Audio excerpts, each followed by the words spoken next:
This is Channel Attitude. Your voice, your right, your freedom. Fuck yeah, man. Channel attitude, as we've so subtly told you from the beginning. Welcome, everybody. Smokeout with Shelly and SJ, the interactive video show where you can be a part of every single episode every week just by being a subscriber. I send out the StreamYard link to all the subscribers every Thursday night when we record the show. That way you can join us either in the private chat on audio or in all of your video glory. Whatever you want to do, participate in the show, ask questions, all that good stuff. Of course, you can subscribe exclusively on channelattitude.com. Check out ShellySJSmokeout.com. The Twitter, the Instagram, the link to my website, the Shelly's website, so you can check us out. This is officially episode 54/11, 54th episode overall, 11th episode for channelattitude.com. Thank you all for joining us whenever you join us. And be on the lookout for that link to come join us on the show live instead of just watching later on. I'm, of course, Stoner Jesus, as a little name thing indicates over here. She is Shelly Martinez, being a professional broadcaster. She don't have her equipment together, silencing, getting the dog out of the way so she's not barking through the whole show. Shelly, what is going on in your world? Shit. That is what it is. Shit. Let me tell you something. First of all, since you started the show, which has not even been a minute, I have the same light on over here. But depending when I move, it makes me orange for a second. I don't know why, but my computer wasn't registering my fancy Logitech webcam that I usually use. So I decided, okay, I'll just use the damn default one. Now it's like being weird. I have no makeup on because I didn't have time to put makeup on. I got a cute dress on that highlights my boobs, so I figured that'd be all right. As some of you may have noticed, in the last few weeks, I have a switchboard, or excuse me, a mixer, my microphone, to try to bring you guys better quality on my end. Dude, I don't know. It was all messing up. I was late to even getting into the show because I was trying to YouTube how to fix it. My background when I put it up, because I don't know if I mentioned last week. I may or may not. I can't remember. But this is the second time I've used this background. I bought it specifically for the show. And the reason why I did that is I liked the one I had before, but of course I was using a green screen, and that makes me challenged in what I can wear, because I realized on our show it's not just green that I can't wear. There's other colors that, like, my boobs, you could just see, like, whatever. And it is the Smokeout after all, so I would like to wear stuff that's green to kind of go with theme. Like I did last week, I wore a nice green top. So I got this background, but it's been a little bit of a bitch to put up. Because this background here, if I don't have this, like, it's kind of sheer a little bit. So, and there's windows behind me. So if I don't have this black pop-up thing behind it, then you guys are going to see all this ugly light. It's going to mess with the camera. So I have this pop-up thing, and I thought, great, it's pop-up. I don't have to roll it up. Great. It's awesome. They don't agree with each other. It's a headache. I got to figure out a solution, hopefully by next week's show. But I'm just really annoyed. I'm super annoyed. But right before I called in, I made my medicated water, so hopefully it'll help. So you see all the trouble Shelly's going through. If that's not worth less than $1 a week, I don't know what is. People, come on. My background's been the same for I don't know how long. And I probably see no reason to change it. It's like $20 worth of stuff that I ordered off Amazon. That's all I need. It's cute, though. Yeah, people always tell me, I love your background. It looks great. Yeah. Curtains, a flag, and some insulation soundproofing foam, and there you go. Is there a window behind it, or is it was just wall? Yeah, there's a window behind this curtain. The actually, when I do my High Noon Hemp show, it's very bright outside, obviously. So I have something in the window because it would mess with the camera and mess with the light and, screw everything up because it was too bright coming, because the curtains are really thin. You get the light comes right through. So yeah, I got something like right behind my head that kind of like shields it and makes everything cool here. That's a very important part of all my shows is this right here. Of course. The moneymaker, as it were. Of course, of course. And that's the thing is like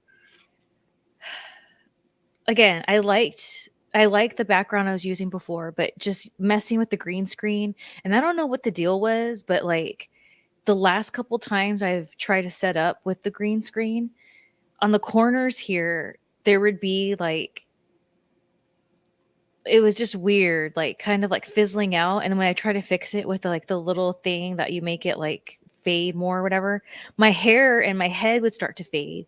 So then I was like, well, screw it. I'll just leave it up then.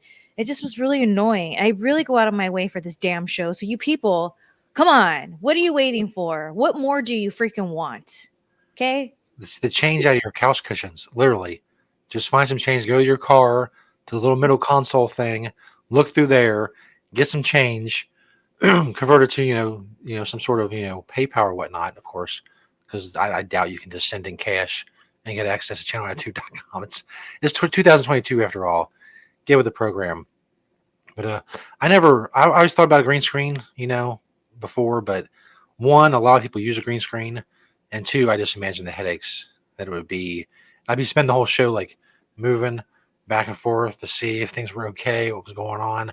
I have enough problems. I had problems just when I did an audio show, and all the technical issues that came with that. I don't need that aggravation. I'm very old. That's what it is. And what's weird is I've been sitting in the same position throughout our show since I've used the green screen. So I don't understand why, like, over the last like couple times I used it, it decided to like malfunction. I don't understand it because like the lighting's the same. It's still outside consistently, the same light coming in. I have the same light projecting this way. It's just freaking weird. Like I don't know what it is. And then I thought maybe it's because my green screen maybe it was getting a little wrinkly, so I fixed that. I don't know. That's when it became the headache. And that's when I said, you know what? You actually inspired me with your cute little background there. I was like, I'm gonna find something on Amazon, something real cute. And when I saw this, I was like, it's perfect. It's like girly, but still in theme with like the cannabis. I like the colors. If I had $1 for every time someone told me I was inspirational, I'd have almost enough money to subscribe to the show for a month. There you go. So there you go. Of course, a lot of you were wondering if you're a subscriber. You said, hey, it's August 25th. It's a very special day because we're doing a giveaway. And we are doing a giveaway. Not gonna pick the winner right now. I'm gonna make you wait. And if you're watching later or on demand or whatever, don't fast forward to the end. I won't do it right at the end. I'll pick somewhere towards the end, so you won't know, and you have to go back and forth and rewind and all that stuff just to find it. And you don't want to go through all that. So just wait, watch the show, chill a little bit, and you could be a winner. There it is, right there from Next Bardo. Coos Glass, 18-inch, 7mm, straight tube bong, aka water pipe, with aqua accents. It's fancy. Some fancy shit. As you see right there, winner will be announced on August 25th, which we're recording on August 25th right now. I will announce the winner a little bit later on. So good luck if you're a subscriber. And of course, if you win, I will contact you. I will need proof that you are of age. So let me provide that proof to Next Bardo, or prove it to them or whatever. And you get your cool shit. You'll be a winner. Get back to him, people. That's right. Unlike washed up me. Tell your grandkids you want a bong from the Smokeout show on Channel Attitude. They'll be very impressed and proud. I would wager that on Channel Attitude, a water pipe has not been given out as a giveaway before. Probably not. I'll double check with Vince, but I think that's a good bet. See, we're the first. So we're trailblazers. Oh, hell yeah. Many ways. Speaking of trailblazing, I don't know if it's speaking of trailblazing, but it's a good segue nonetheless. We've been talking the last few weeks about morning sex, night sex, that type of thing. Last week, if you're watching, I said I was going to post a poll on Twitter and on the Smokeout, Shelly SJ Smoke Twitter poll. I said, guys, would it bother you if your woman woke you up early in the morning for sex, even if it meant not getting enough sleep? If you didn't see the discussion, go back, watch the last couple episodes. It's all right there for your perusal, if you will. Now, last week when we talked about this poll and I was talking about putting the poll up, my prediction was that the no answer, no, I do not mind, let's have sex, was going to be in excess, excuse me, of 90%. As you see right there, with 1 hour left, almost 200 votes, it's almost 74% say no. They would not mind being bothered. They would not be bothered being woke up in the morning for morning sex. And about 26% would be bothered. Very surprised to me, as I said, 90% I thought was going to be the percentage. I will point out that before Vince Russo retweeted this on Twitter, our esteemed founder of channelattitude.com, is about 85% on the no. So his audience is very split on this very controversial issue. It's setting the internet on fire. Shelly, what do you think about the results of the poll, which is almost over? Like I said, about an hour. I am surprised that 26% says yes, get off me. I don't know. The more we've talked about the conversation, the more I've talked about it in my private life. It's interesting to me because as I said before, I felt bad for waking up Metal Jesus, thought it was bothering him. And like I said, since we've talked about it and I talked to him more about it, I'm just really, really shocked that 26.1% are bothered by it. And I'm curious to know why. Are they, first of all, are the people who say yes, get off me, currently having sex on a normal basis? That would be interesting to find out. Because if you're not, I could see somebody being like, oh, I'd rather sleep, because they're not really getting it, at least once a week, if not more. So, that's a question I would have. And also, if that's not the case, I don't know, just knowing guys the way I have, like being in wrestling, living with a bunch of dudes, I don't know. It's kind of interesting. Like, what's the thought process? You just rather sleep than have sex? Because as you mentioned, if you're really that tired, you just go back to sleep. Yeah. And then Metal Jesus said pretty much the same thing. Well, if I'm still tired, I'll go back to sleep. If it's too early, I'll just go back to sleep after. So I'm curious about the psychology behind the yes, get off me.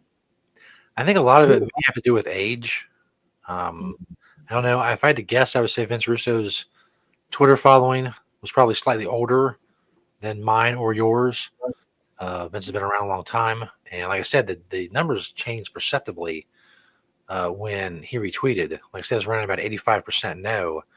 And then it plummeted after that, hovering around where it is now. I got to think, like, I'm 42 now, and I'm still like at the point where, as you can see right there, I picked no, climb aboard.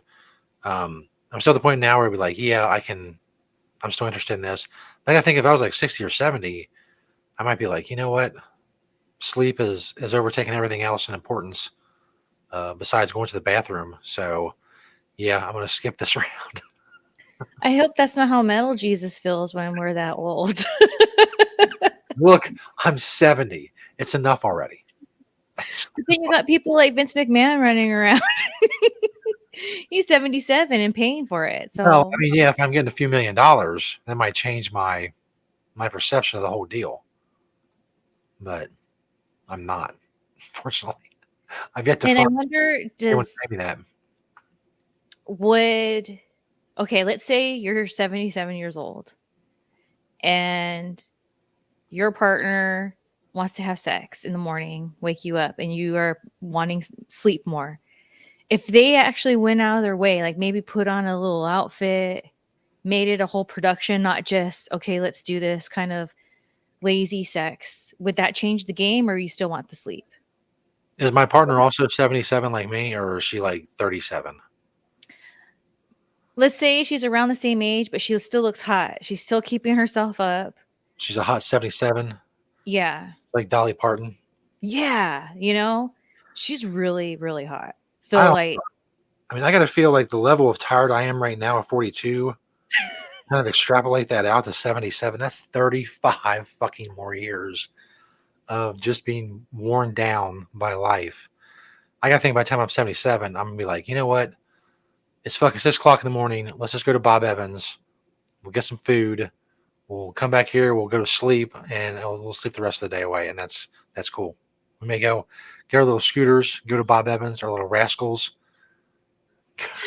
early morning breakfast or whatever, and call it a day. Like 3:30, go to bed.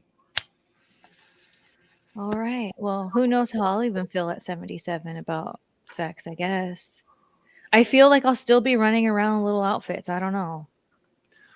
Well, I think by the time we're 77, like technology will have advanced to the point where there's like a lot of aids, not in the HIV sense, but in the helping sense of having sex. You may even have robots that'll like move all your shit for you and like do it for you. Then maybe I'd be like, hey, yeah, like look, you want to do it?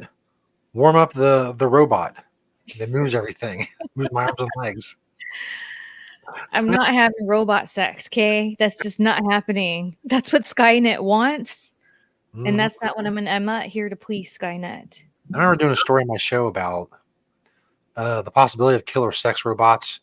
Like people have robots and they turn on you, and just that's gotta be just will be such a horrible way to go. Like your sex robot twists your head off, or whatever, or stabs you during sex, or the fuck ever.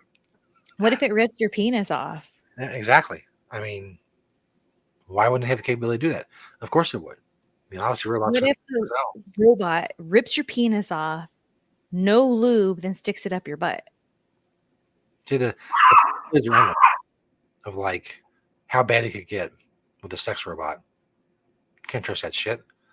Then the government's listening to the whole thing. No. They have recordings of it. You and your sex robot.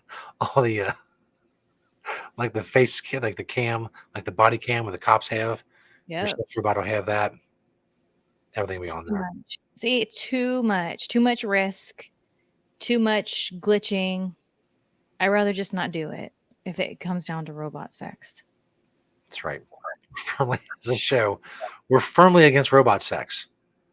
That's robotist or whatever. I don't care. Fuck them robots. They go back to their own country. Hell yeah. Get out of here. Kids, you're bugging me. We don't want you. Oh, shit. So, to less exciting news, those of you who watched the early incarnation of the show, I forget, I think it was one of the very early episodes where you told the story about your interactions with Gary Busey. Oh, yeah. How can you forget? So, if you would, for new viewers and whatnot, recap your meetings with Gary Busey before we get into the rather unfortunate news he's known for over the last week. Alrighty. So, it was during my TNA years. I auditioned for a film. I got it. They told me they were super low budget. So they asked me if I would work for cannabis. And when I said, yeah, because at the time, and this is not a knock on TNA, this is just fact. They didn't pay me that well. So it was really helpful. The way I weighed it out was, well, if I spend time, gas, energy on this film and they're paying me in cannabis, it works out because then I don't have to buy any. Because at that time, that's when it was just dispensaries that were for recommendation like purposes only, where you had to have a recommendation. So the prices were way more back then than they become now. So when I said, yeah, the guy had like this freezer bag. He goes, well, here's half of it. And he threw the bag at me. I was like, hell yeah. So super excited. Went to set when it was time to shoot. And everyone kept talking about Gary Busey. Everyone seemed afraid of Gary Busey on set. And I was really intrigued because I was like, well, what's up with Busey? Like, I mean, I'm not really familiar with his work. Why is everyone afraid of him? So I ended up doing a scene with him, and I actually just tweeted that I was thinking about my friend Andrew Koenig, rest in peace. He was in the scene with me. I played his bodyguard. And one of the things they said is, okay, Busey's going to go off, and a lot of it was off script. They said he's going to improv. Just act like the bodyguard, a vampire bodyguard, mind you. Just act like the bodyguard, kind of stand up to him, whatever. So the other actress, she didn't really do that, but I was like, hell yeah, let's do this. So I did, and Busey did not like it. So he started challenging me. And so we went back and forth in the scene. And then when it was cut, everyone was real quiet. And then Busey's like, I need a break. And then so everyone broke. And I remember I was like touching my makeup up or something. And then this PA came up to me and they're like, look, you don't have to do this. You could totally say no. And I'm like, oh my God, what's going on? And they're like, Gary Busey wants to see you in his dressing room. I was like, okay. And like, they were like, are you sure? Are you sure? And I was like, yeah, like, what's the big deal? So I go in there and he was just like sitting there all entitled. So blah, blah, blah, and just quizzing me and all these things. And then all of a sudden we started talking about how you could truly stab a man in the back and kill him when he thinks you're his friend. And so he had these knives out. I don't know why. And he goes, this is how you do it. And so he goes to hug me. And then, like how you would stab somebody like this, like if the blade was right here, at the last second, he turned his hand. So, like, this part of his hand hit me, not the blade. But I was taking a gamble because I was like, oh, and then I had to totally act like a badass and just be like, oh, yeah, blah, blah, blah. And so then after that, we got to talking. And at the time, there goes that light again. At the time, I was seeing this guy that was in a boy band. And he was asking me about the person I was seeing. And he was like, how do you know he's for you? He's like, what does he do for a living? And I told him, he's like, let me guess, very heavily tattooed. I was like, yeah. He was like, he's not the guy for you. I was like, no, I really like him. Like, blah, blah, blah. He was like, no, no. And he goes, if he's really the guy for you, when you just sit there and think about him, do your panties get wet? And I was like, but I had to act badass and just be like, oh, well, no. He's like, he's not for you. When someone's your soulmate for you, then you know it because you're going to sit there and just the thought of them's going to make your panties wet. And so we were in his room for over an hour, just going and talking about politics, religion, spirituality, whether or not my panties get wet, almost getting stabbed. But I was like into it in the sense of like, I was here in town. I like the old man Rivers types back in the day, the old Hollywood dudes, because they're just like crazy like that. And I like it because they're not being fake or phony. They're just what you see is what you get. Yeah. But then I understood why people were so afraid of him.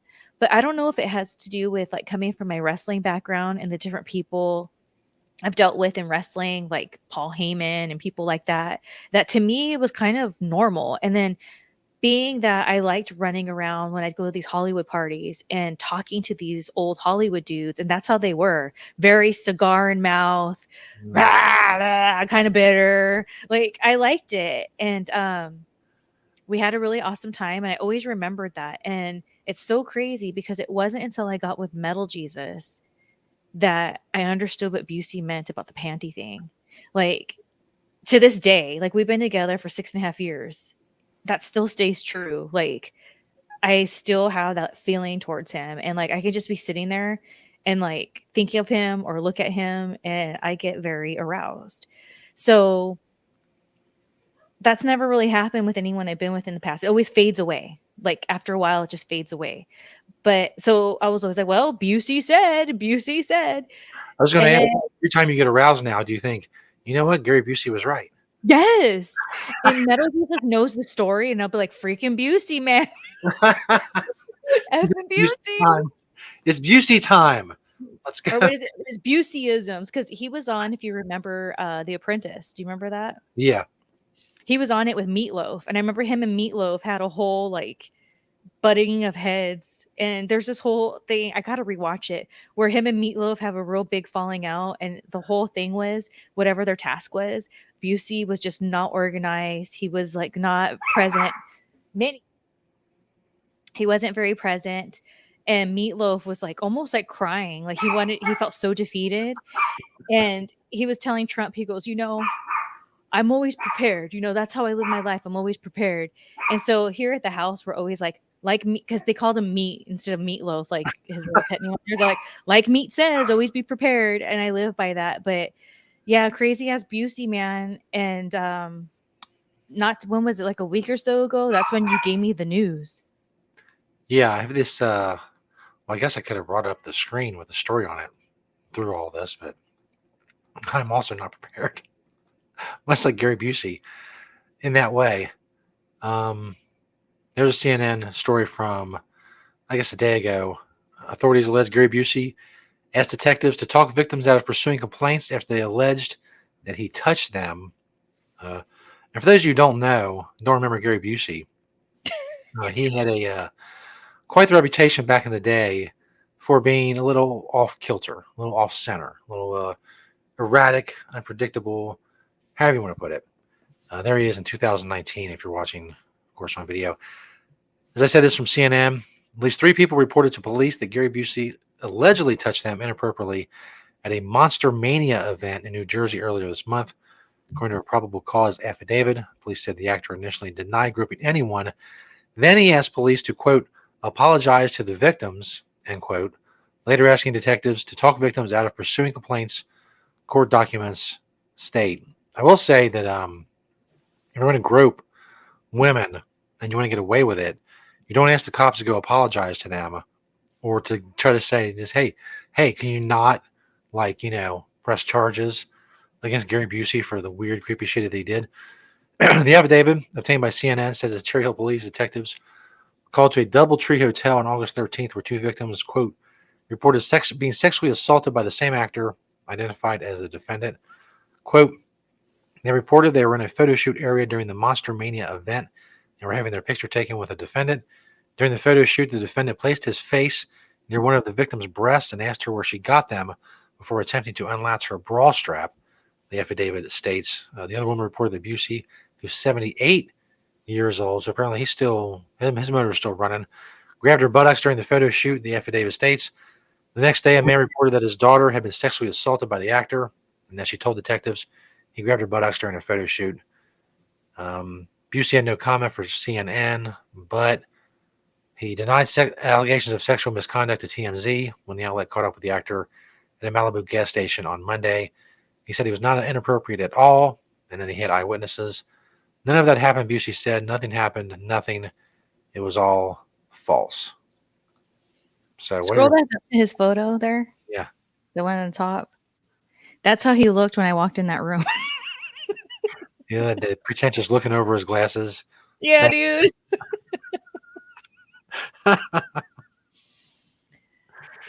When you sent me this, I can't say that I was surprised. Mm-hmm. And it almost made me wonder if the reason why I didn't have a problem with him like that was because I was being so bold myself. Like, oh yeah, how do you stab a person without them knowing? You know what I mean? And like he has a knife in his hand. I'm like, yeah, go ahead, show me. Or whatever. And I think that kind of like me being my friends and I back in the day, we had, or actual a specific friend, we used to call people rough around the edges rate, because it's rough around the edges. Mm-hmm. So my rateness that I've had, I think my whole career has really saved me, because I think these dudes that are predators, they prey on people who they feel they can control.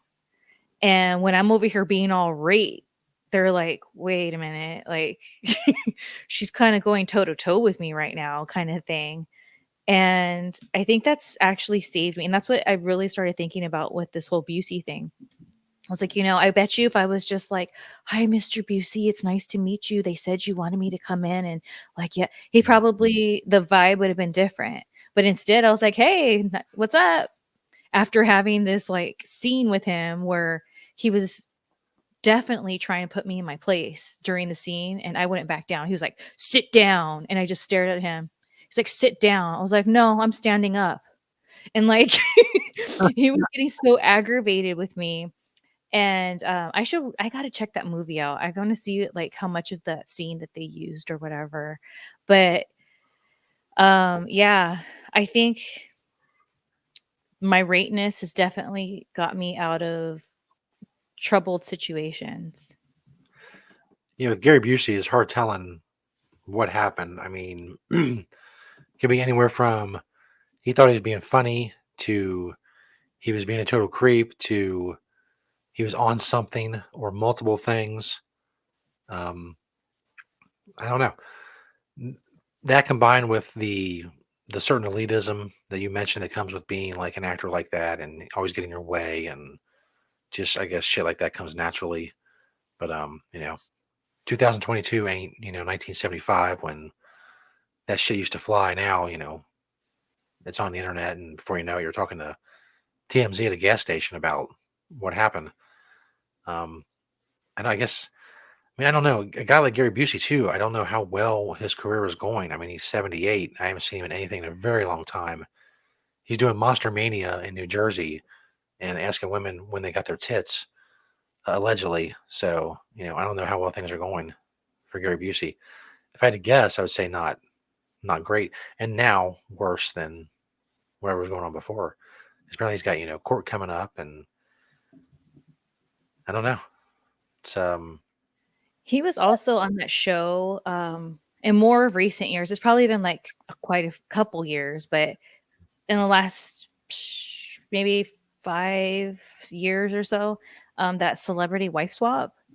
And so, even though I wasn't shocked when you sent me that link, I was a little disappointed because even though he was very Busey in the show, he has like a younger wife. He had this little baby with her, and he seemed more likable, I guess you would say, because maybe he seemed like he was excited. Maybe she would have her panties be wet when she thought of him, and so that's why it was working out.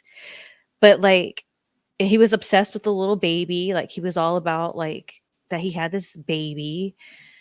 So it was kind of like, oh, Busey, I thought you turned a new leaf a little bit there and you were kind of calming down a little bit with your new life. But then who knows? Maybe it was just for show, or maybe he got bored. I noticed that a lot of people, they seem to kind of settle down in their craziness, but then it kind of comes back because they get bored with being kind of more normal, if that makes sense. yeah. Maybe he felt like he had to be like the Busey character. Like he had to do the gimmick or whatever. I would predict if I'm making predictions, which I am, because why not? It's we're doing a show. He would. I imagine that there's some sort of substance involved, or it's alcohol or pills or whatever.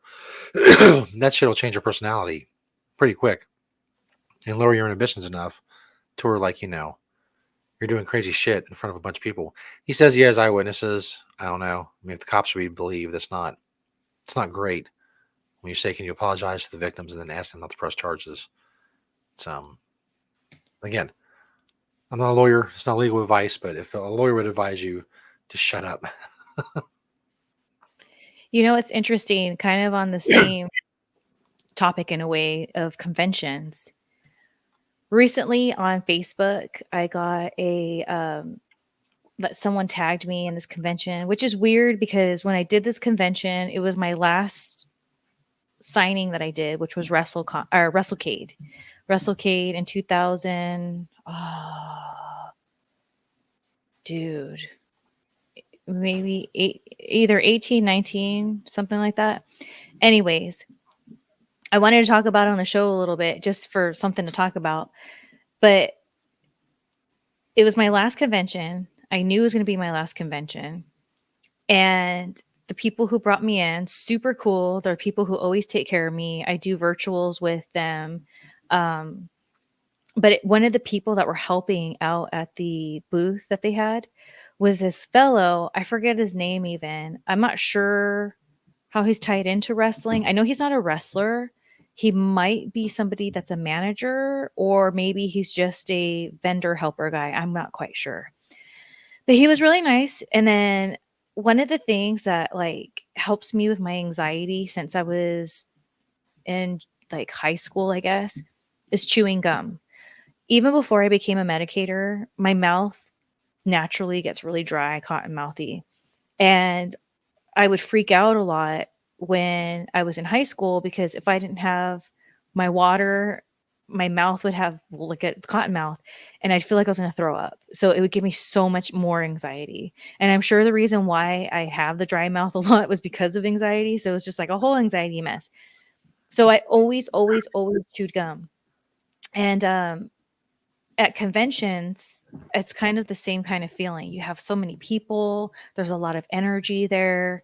And even if you're someone like myself that's done so many conventions, it's still something that can be nerve wracking and anxiety if you don't know how to handle it.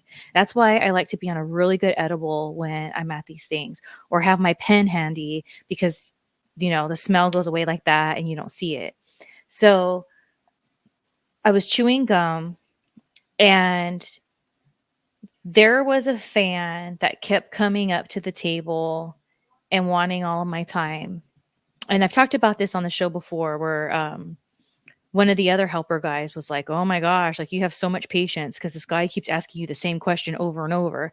And the way I looked at it was the dude was a nervous dude. He was super excited because he knew it was my last signing and he just wanted my attention. So, of course, I was going to be patient with the guy. He was a member of my site too. So, I felt like I wanted to give him some kind of experience. So, that in conjunction with what already was going on, and there was like people there that I didn't like. And it was just, I wanted to go up to them and confront them, but I didn't think it was the right time. So, I was just like trying to maintain. So, my gum chewing, and I'm not a person that like smacks my mouth because I hate the sound of eating. Like, I'm not like that. But I've noticed when I'm starting to like really get nervous, I'll pop little tiny bubbles in my mouth, like the little pop, pop, pop. And this guy that was helping, he was like, that sound really annoys me. Can you please not do that? And I looked at it as how I get so grossed out by crunching, slurping. So I was trying to relate to the guy in the sense of like, dude, I get it. I get when something that shouldn't bother you and it's like a little thing like that bothers you. So I was like, oh, dude, I totally get it. And so as the day was going on, especially when that fan kept coming up to the table and I needed to dig deep to have that patience without realizing I would do it, but then the guy would just look at me and go, so the thing is, at the time, because I had so much going on with my own mental health, right? I kind of just didn't think about it. But when I saw the photo that was like tagged that we took this photo, I was like, I bet you if I was like some either another female wrestler that had way more of a career, like a Kelly, Candice Michelle, Trish Stratus, Lita, he wouldn't have said anything to them. Yeah. And he definitely wouldn't have said anything to me if I was a male wrestler. And it got me really mad. And I've almost wrote this guy, like, because it tags his name, like, on Facebook and it's on my private page. I've almost wrote him like 3 or 4 times being like, I bet you if I was like somebody with more status or a guy, you wouldn't have said shit. And it really bothers me. What do you think about that? I think you should leave him an audio message of just you making that sound with gum for however long Facebook allows you to record an audio message. Don't type anything, just send him that. I think that's kind of closure that you deserve. Yeah, you're absolutely right. There'd be no way if it was any dude, he'd be like, "Look, dude, can you stop popping your gum like that?" 'Cause the other guy would have been like, rightly so, "Look, don't be a pussy. I'm gonna fucking pop my gum if I want to. Do your job, I'll do mine." But you know, like you said, especially being a female, he felt he could just be an asshole. I mean, in the grand scheme of things, even something that gets on your nerves, you can fucking take it for a little bit. I mean, human beings aren't that fragile. And if they are, well, some psychological going on, and they're assholes enough to say something like that and make faces or what the fuck ever. But yeah, same an audio thing. Just you chewing gum, the microphone like right by your face. He said however long Facebook allows you to send an audio message. You just send it to him. And I guess like the real issue I have with it is I'm mad at myself that at that time in my life, I've worked on it a lot since. I was such a people pleaser that I was like, "Oh, sorry." Like, sorry. I'm freaking nervous over here. This dude over here, I'm trying to have patience so I don't like have negative vibes. There's people over here I don't like and I want to go and confront them, but I know it's not the right time. This is my last signing because I don't want to be around most of these people anymore. Like, F you. No, no. But instead, I was like, oh, sorry. And it's like, as if, like, so I'm really pissed at myself about it that, like, this dude, I was like trying to be such a people pleaser when it's like, well, then go stand over there then. If you don't like it, go stand over there because I'm not trying to do it to annoy you. I'm not even aware that I'm doing it until you make your little like, what did I tell you? Get the F out of here. And the thing is, I'm doing a virtual signing in October with the same vendors that brought me in for that last signing. I'm bringing it up. That's right. That's how I'll deal with it. I'm bringing it up. I'll have my gum and I'll say, so this is for that guy, and then I'll do it. Message him like, I'm going to be here at this convention. You better fucking be there. You better bring some fucking gum. We're going to have this out. It's like Ric Flair's last match. Oh my gosh. I saw some clips online of people talking about his last match. I didn't see it. I mean, I don't watch wrestling, so it's not like I was like, F Ric Flair, I'm not going to watch it. It's I don't watch wrestling, so why would I care about watching Ric Flair's last match? And they didn't say very good things about it. They were saying, like, I think at one point somebody had mentioned that he passed out or something like that in the ring. I don't know. It was something like that. I was like, dang, dude. He's old. He shouldn't be in there. And then there were a lot of people were saying, you know, they wouldn't be surprised if that wasn't his last match, which I agree. Another Terry Funk. And they wouldn't be surprised if he actually does die in the ring one day. And some people were saying they feel like that's what he wants. Yeah. I think from what I heard, the passing out thing was just supposedly like a ploy to get Jeff Jarrett over there or some bullshit. But I did hear a lot of negative reviews. I mean, to be 73 years old, you're just not going to be able to do what needs to be done. You're not going to have the strength or the timing or the speed or anywhere near. I mean, he wasn't exactly, the quickest guy to begin with in his prime. Now I can imagine what he looks like wrestling. I didn't see much of it either. I saw like little clips and little pictures and stuff. Of course, he bled, which he does. He's also apparently now selling weed in various states as Ric Flair drip. I get the impression that he kind of needs some cash. He's having some cash flow problems. So he's doing matches and he's got his show he does now and like he's selling weed. And I mean, I think he's got like 3 ex-wives or 4 ex-wives that he's got to pay off. So Well, the thing is too, is when I was in WWE, there was on more than one occasion, we would all be at the bar and he would get really drunk and he would start taking bumps on the floor. Like he'd go, whoa! He would just, and I remember I was like, oh my God, Ric Flair, tuck your chin, bro. Don't hit your head on the floor. But it's interesting because at that time I did like him and he pulled me aside. I don't know if I talked about this on a show before we were on Channel Attitude. I think I did. And he pulled me aside and I was drinking vodka because at that time I wasn't a drinker until I went to WWE. Now I'm not saying that they made me a drinker. It was just I had no interest in it because my stomach my whole life has always been jacked up. So I was always afraid like prior to when I was on the road, I don't want to drink too much and then throw up. That was always my anxiety. So I was just not about it. And then slowly I was like, you know what? I'm interested now. Like, it was no one ever pressured me into it. It was just but a time for me to explore drinking. And I started because I love orange juice and cranberry juice. I would start with screwdrivers or vodka cranberry and I liked it. And so I remember he saw me drinking screwdrivers and that's when he pulled me aside. He goes, "You're too classy. You should only drink wine or champagne." And for years, I wouldn't drink any hard alcohol. Like if I'd go out and there was no wine or champagne to be had, I just wouldn't drink. I'm like Ric Flair said. And then when I would be around other wrestlers, they'd be like, "Come on, bubbled shots." I was like, "No, Ric Flair said." And everyone always, they never second guessed me. They didn't push it on me because I'd be like, "Ric Flair said I should only drink wine or champagne." And I did that for a really, really long time. And I think when I ditched that idea was when I started not to like him in real life. And I was like, you know what, whatever, Ric Flair, I'll have my vodka. I think a couple things we learned tonight is that Ric Flair and Gary Busey have had large influences on large parts of your life. It's true. It's true. And in some cases, maybe I should have only stuck to wine and champagne. So maybe Flair was right about that because whenever I've gotten like where I'm not proud of myself drunk, it's not just wine or champagne.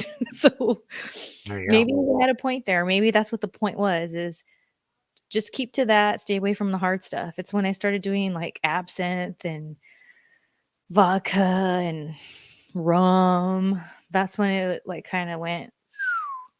Well, I imagine a guy like Ric Flair is an expert in a certain amount of things, and I would imagine alcohol is one of those things. So But it's interesting about him selling cannabis now. Maybe I'm dumb, but I never really knew he did. I think it's relatively new. He's like in conjunction with it's like 5 or 6 states, like Burner in California, and then a few other places like the cookies people in California are going to be selling this stuff. From what I understand, New Jersey and a few other states. I don't know. I mean, as long as it's good weed, the more the merrier. You can always use more good Yeah. weed. Oh I yeah. bet you it's expensive too. Oh, I'd imagine paying for the Flair name like you pay for the Nike logo when you buy a pair of Nikes. And that's the thing with people who do that. They're paying for these names when it's like, you can get more of the same stuff cheaper when it's just named something else. Like, Yeah. I don't know. It's crazy. If anybody out there tries the Ric Flair weed, send us in a review. What's going on? Totally. One of the things you wanted to talk about was couples who look like siblings. I forgot about that. Yeah. What what led you to this train of thought? Well, I sent you a link, and when I saw that on my Twitter feed, I was like, that's interesting. So they totally got me with the clickbait. And when I was going through it, I was like, dude, this is kind of creepy. Like, most of these people look like they're either related to or they look like they're a partner.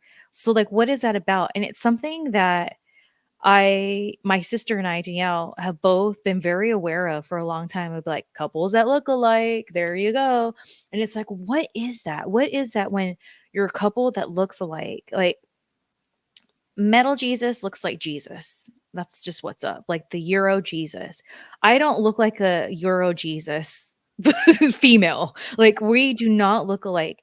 So I don't understand. And I can't even think of anyone that I've ever dated or anything that looks like they can be my brother or they look like a male version of me. So it's just weird to me. Like, I don't know, like, what is that when people they wanna date themselves? They wanna marry themselves? Like, I don't get it. The Rodmaning out? I think some part of it, and again, just like I don't give legal advice and I wasn't doing any legal things, talking about legal stuff earlier, I'm also not a psychologist. This is not psychological advice, but or insight or whatever you want to call it. Well, I guess it is maybe take it for what it is. I think that subconsciously, I guess there's a certain amount of comfort in someone who seems like you've known them longer, like in a familial length of time, like you've known them all your life, whatever. Maybe your brain tricks yourself into thinking, hey, you guys look alike. You've known each other forever. It's great. You know, go be in love. I could be way off. Like I said, I'm not a psychologist, but you know, that's I my don't know. my. It's weird to me, like, when I'm getting intimate with somebody, I don't wanna look at myself. I don't wanna see me and them. Like, I don't know, it's weird to me. I also don't want to see myself, but in for obvious reasons. I mean, it's There's a problem. But some of these, like, okay, that one, no. There was a couple, like, even like with these two, right? Now, obviously, the one on the right seems to be way older, but it looks like the one on the left, that's what she's gonna look like in the future. Like, it's weird. And there was a couple of them that were really like, they really, let's see, those two, come on. It looks like they're sisters. Like one's an older sister, and then the other one's gonna look just like the other one when she gets that age.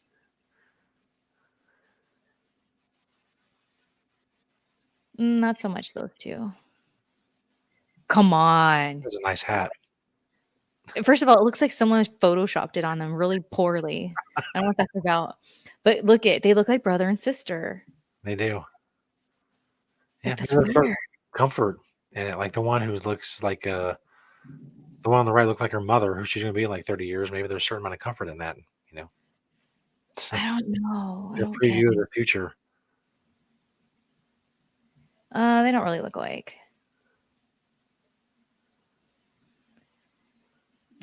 Kind of. They can be cousins. They look like they can be brothers to me. Yeah,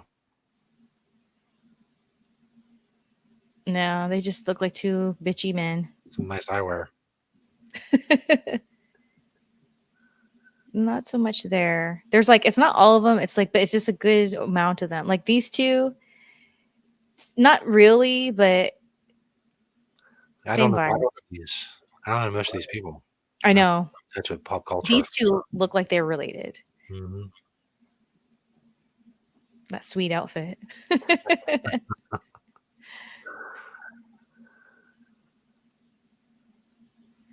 These two, I get it. Like they have the same vibe. So it's one thing to have the same vibe because you have things that these two look like they're related for sure.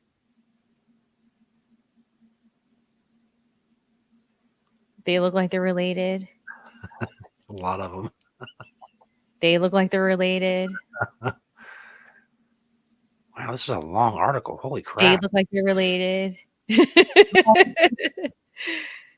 Not so much. Like they get a pass. I know she was on Saturday Night Live. I recognize her.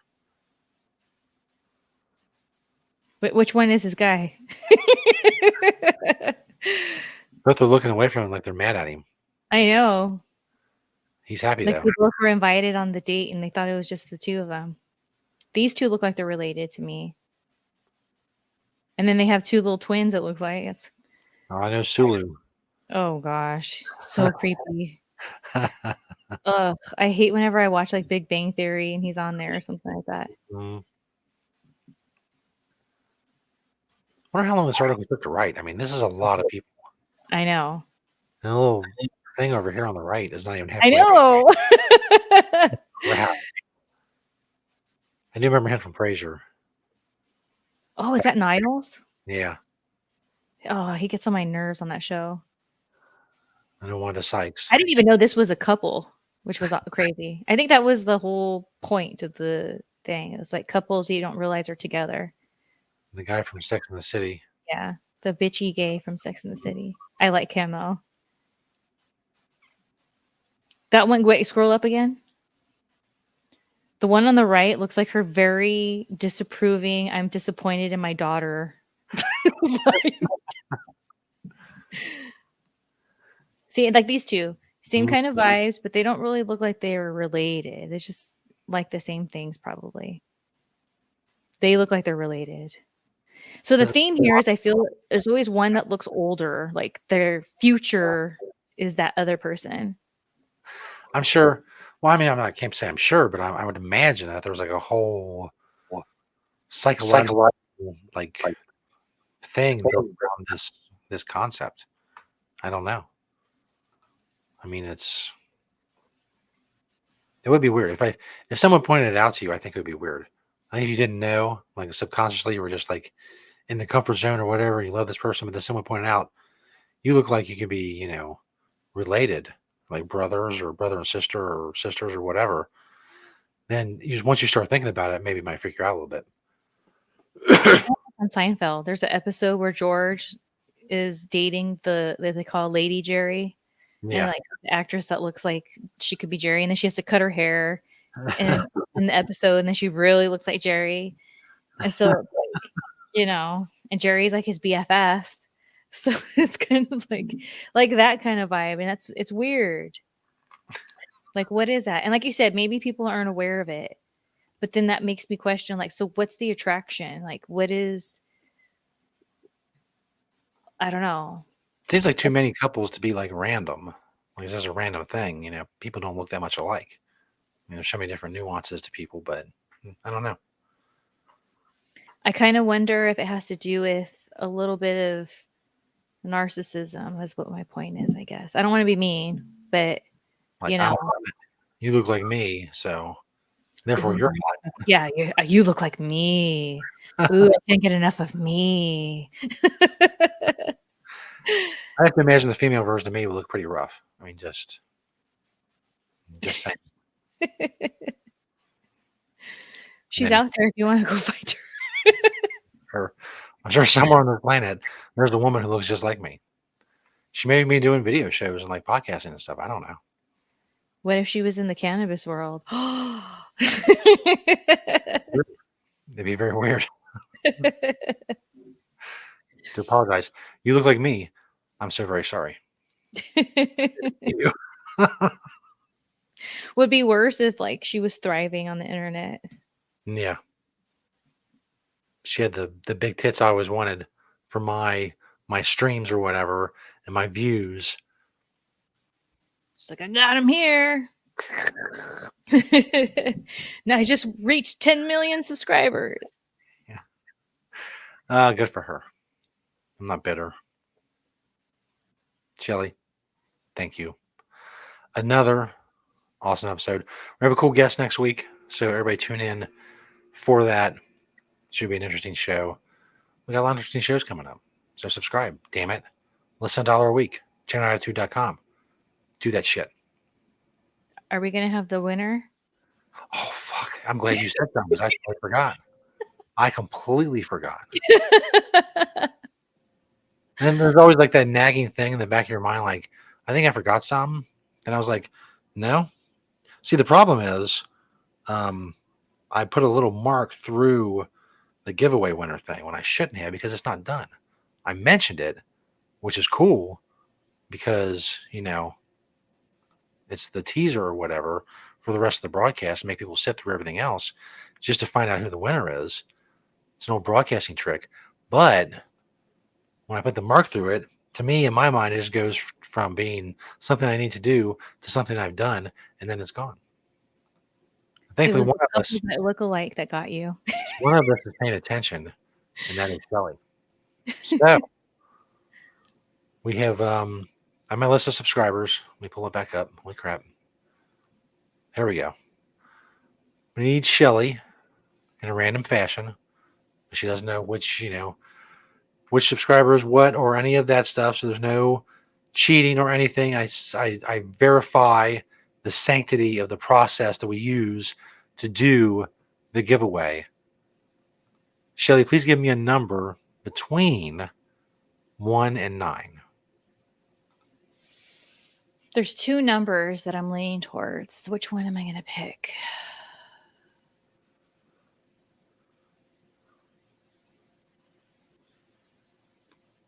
Also, make sure I write this person's email down because that will screw that up too. I don't have it written down. Let's just go with number 1. Number 1.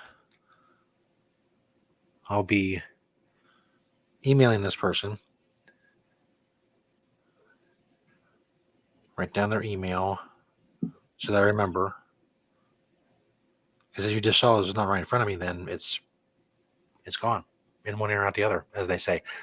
I obviously won't give this person's email, but I'm guessing that his name is Nick. So Nick, congratulations. You and the awesome bong from Next Bardo.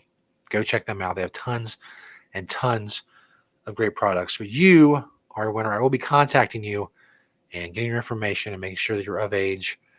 Can be sending a bong to some 13-year-old. I'm sure that would open us up all kinds of nasty kind of stuff and liability that I'm not interested in. I ain't got time for that kind of drama or whatnot. And if you're 13, you should be buying bongs anyway. You should be making your own pipes. You should be crushing up a Coke can and putting holes in it and using that. You shouldn't. Don't be spoiled. Don't be spoiled.